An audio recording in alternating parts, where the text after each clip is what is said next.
the president's address talks of a comprehensive campaign by the government to enrich and make 3 crore women Lakhpati Didis. All that we have seen so far is a far more comprehensive campaign to make 1 Arabpati Dada. I'm sure I don't need to take his name in this house. I'm sure we all know who we are talking about. The third theme, Kashmir. The address mentions that after decades of shutdowns and strikes, the Kashmir Valley has voted in an atmosphere of stability and security.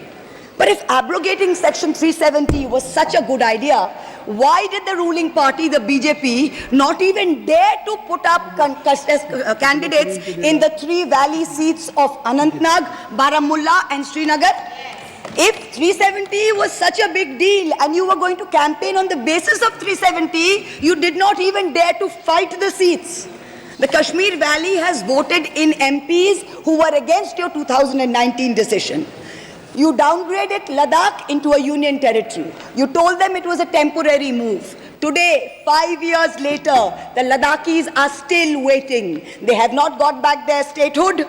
You have not given them a legislature.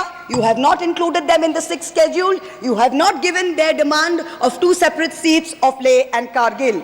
As a result, in the current Lok Sabha, the Ladakhis have relegated you to 3rd position in the Lok Sabha. You lost it. The 4th theme in the Honorable President's address, the Election Commission of India. The speech expresses gratitude to the ECI for conducting the largest election in the world. With all humility, with no intent to denigrate the office of what used to be the august constitutional body of this land, let us as members of this opposition put on record that we won in spite of the EC, not because of it. The commissioners chosen by a government-dominated panel in willful disobedience of the Supreme Court turned a deaf ear to the most egregious violations of the Model Code of Conduct by the ruling party, by the Honorable Prime Minister with his hate-filled speeches and his divisive religion-based rhetoric.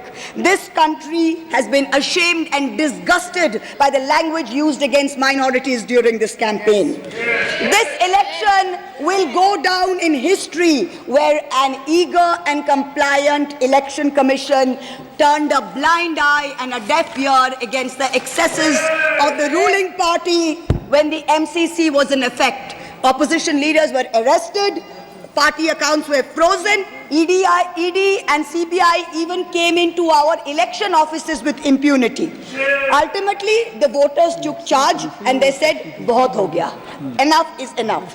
The 5th theme, and here I have to commend the speech writer's very dark, almost macabre sense of humor. The Indian Railways, aviation and infrastructure. The address says that work on the Ahmedabad-Mumbai bullet train is going on at a fast pace, and Indian Railways is doing feasibility studies for bullet train corridors in the north, in the south, in the east of India.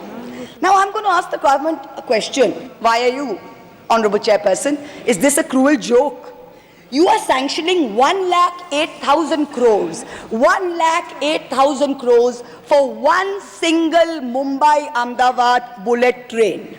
A basic high-speed rail network costs 200 crores per kilometer.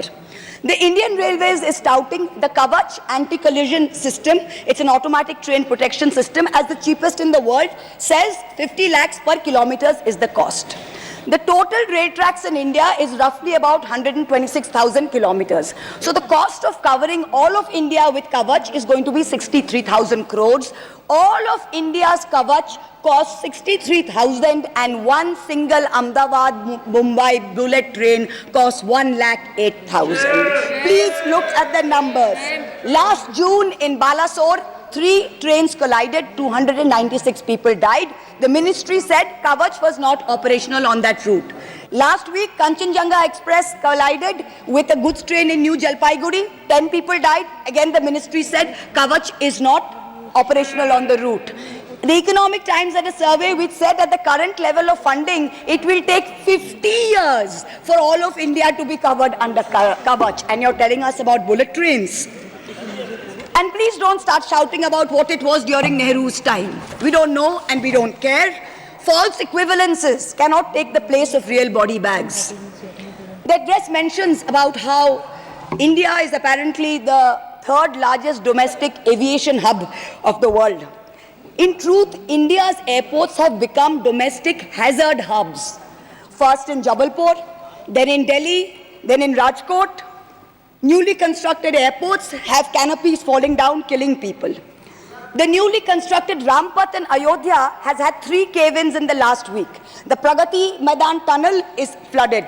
The Atal Setu has developed cracks. The Ram temple's roof is leaking. This is exactly what happens when infrastructure is poorly planned and rushed in order for photo opportunities by the supreme leaders. The sixth theme, competitive cooperative federalism. Honorable Chairperson, sir, the last decade saw the most brutal government-sponsored throttling of cooperative federalism that this country has ever seen. I speak for my own state of West Bengal. The centre has withheld 7,000 crores in Manrega funds. 17 lakh households have been deprived for work already done. It has held back 8,200 crores under the rural housing scheme, over 11 lakh houses sanctioned but not paid. Another 1,000 crores has been held back in pension and PMGSY, a total of 16,000 crores.